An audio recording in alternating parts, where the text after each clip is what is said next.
Connor, how are you? Very good, thank you, Vin. It's great to catch up with you again. Yes, it's been a few years since last Yeah. time we crossed paths. So, how about can we start off with who you are and what you do? I suppose to say my name's Connor. I'm from the UK island, and right now I do a variety of projects. I'm an author, teacher, podcaster, and blogger. Interesting. Now, last time we met in Ho Chi Minh City or Saigon, Vietnam, about I don't know, 5 years ago. Are you still there in Vietnam? If not, where are you today? Currently, yes, I am in Vietnam, and I've left twice, I believe, during a 6 year period, but keep being called back just because Vietnam's such a diverse and enticing place to be. Okay, so let's go back and retrace that journey. You said you're from the UK and you're still fairly young. I'm guessing in your 20s. So take me back on finishing up high school and then how, or college or whatever you're doing, and then how did you stumble upon Vietnam and what made you make the move?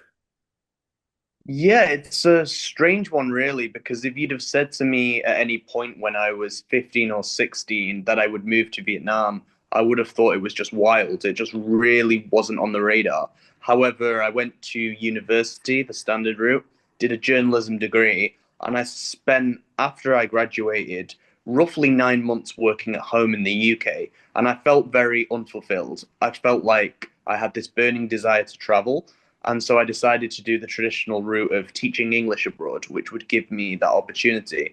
And I applied for jobs in Asia because I wasn't sure where. And the first place to offer me a job and accommodation was Vietnam. And for the purposes of just settling into a country smoothly, I thought it was an opportunity worth going for. So, despite not knowing anything about Vietnam, I took the plunge and just made the move. Wow, that takes a lot of guts to do that. So did you have any maybe interest in Asia, maybe Japan, South Korea, or know anything about Southeast Asia? Or was it all new to you? I suppose I did. I was interested in China, Japan, South Korea, almost like the East Asian kind of powerhouses. But regarding Southeast Asia, I really had no knowledge. And it's crazy when I look back how green, how naive I was just coming here. And I remember thinking ridiculous things such as, will I be able to eat Western food? Will I be able to like navigate my way around? And I can't believe my naivety, but yeah, I decided, right, I might as well try something completely new. And if it doesn't go well for whatever reason, I can always go back home. So, Okay, but luckily it worked out. very good. Now, how did your family and friends take that when you said you're going to Vietnam? They're probably saying, "What's there for you? What are you going to do? It might be dangerous." What was their reaction initially? Their initial reaction was actually really encouraging, as in they were very much like, I'm glad you're doing this because I think it's an experience that will help you grow.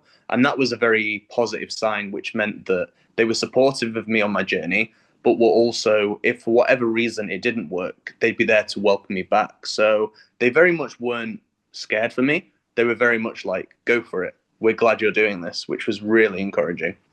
Okay. Now you're in Ho Chi Minh City today. That's the southern part of Vietnam, the largest city, very cosmopolitan, about 10 million. Maybe you can describe a little bit about living there and your initial thoughts. I know you've been there maybe 5 or 6 years now. So what's it like living in Ho Chi Minh City, Vietnam, as an expat, a young guy in his 20s? Yeah, I would describe it a lot of the time as quite idyllic. I think that a place that's rising all of the time, a place that keeps developing where I've noticed my network almost every year changes in a positive way where more people come and more people come from different backgrounds. And when you're in your 20s here, it's a very good opportunity to meet people that you otherwise wouldn't.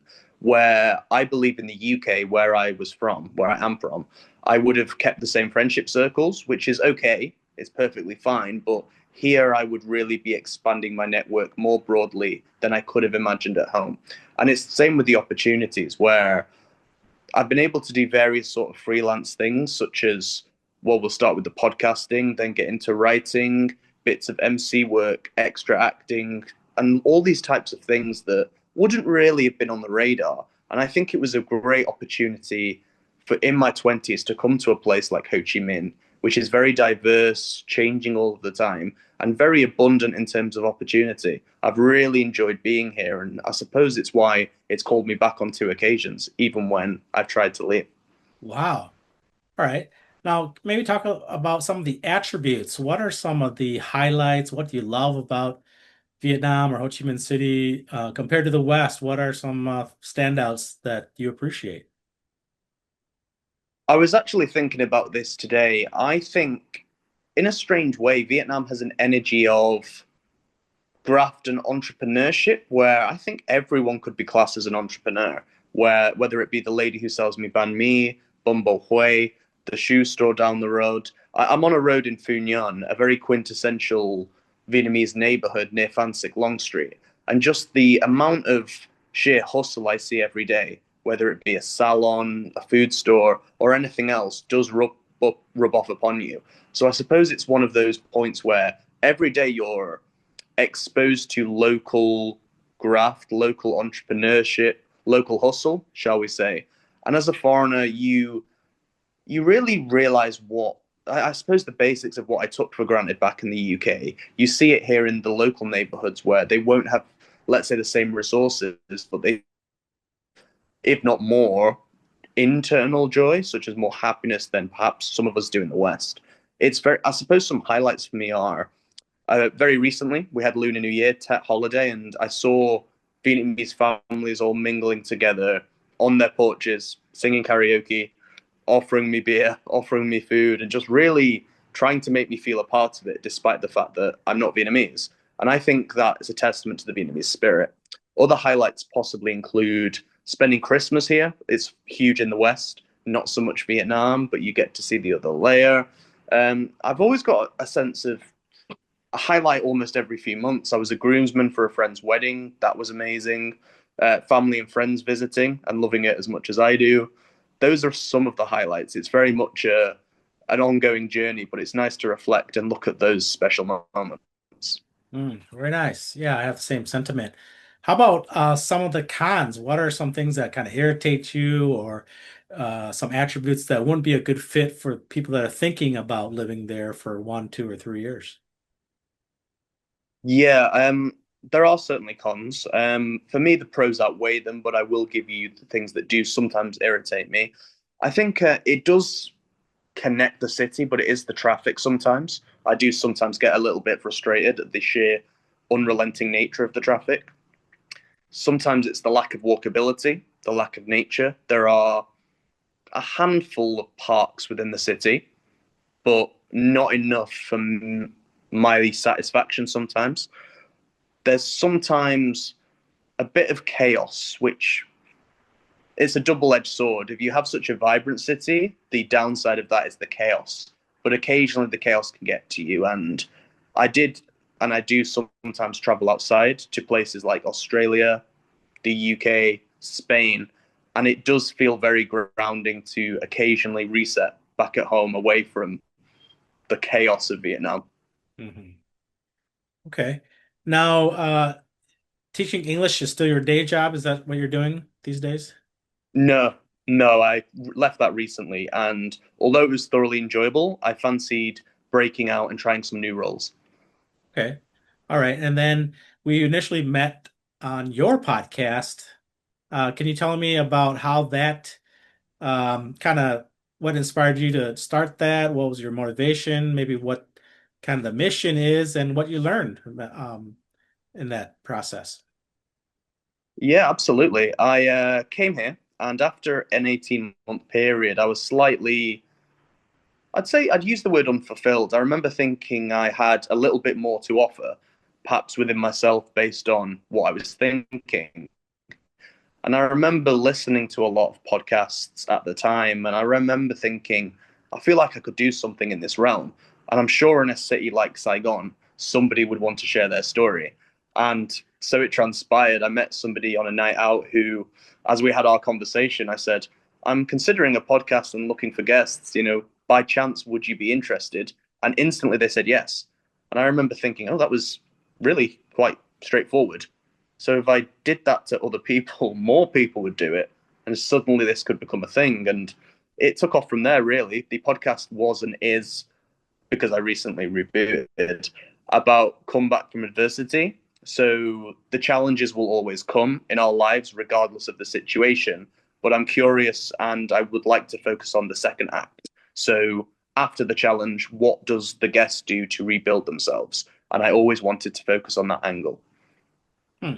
Yeah, what a great concept because I think you hit it right on the nose. Yeah, life is difficult, right? Everyone goes through a period of struggle. This or that happens. And really I guess the underlying theme is getting through that, pushing through, and then coming onto the other end. Was there any, I think you had 500 total interviews. Was there any one or two highlights you want to mention that was kind of interesting or unexpected or kind of that type of thing? Yeah, it's a good question, and I suppose quite hard to answer just surely because of the breadth. I mean, when there's 500, it's hard to extract specific ones, but there were a couple actually that stood to mind based on the reception they received and also how I felt conducting them. So there were two Northern English guys, similar age to me, 127, 130 at the time of recording, who were very open about their mental health challenges, which really resonated with the audience. And there were two more about two women of similar, I'd say 25 to 30, who'd experienced really abusive relationships, but both were able to channel that fuel into making a resurgence and a comeback. And those episodes, as they were being recorded, I remember getting a sense of there's some pride in here. There's some pride in the guests that they've managed to overcome. I was glad the story could be shared, and the audience also really took to it. So those are probably some of the highlights, purely because they encapsulated the comeback mission. Mm. And then I just got word that you just wrote a book kind of summarizing and extracting a lot of those stories. Maybe tell us a little bit about that project and maybe where people can find get their hands on that book.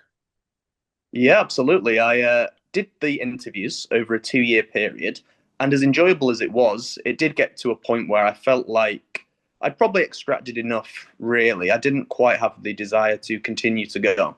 And I do remember thinking, hitting a bit of a wall, thinking, I'm not sure where to go now. So I'll take a bit of time away, but I'd still like to do something else. And I was always very interested in writing books. I was a keen writer as a child. And I remember thinking, if I was to go through the archives again and extract some of the information, there would be some key inspirational and actionable lessons that people could apply to their own lives. So I remember going through and summarizing certain episodes and putting it into a nice little catalog. And overall, it's essentially quite a short book, only 50, 60 pages, more of a booklet rather. But you can, what the reader should be able to understand from it is how to overcome a challenge and how to channel their fuel positively. So it's a series of extractions from all of the guests, and it's distilled into a guidebook, hopefully aiming to inspire. Okay, great. Look forward to checking that out.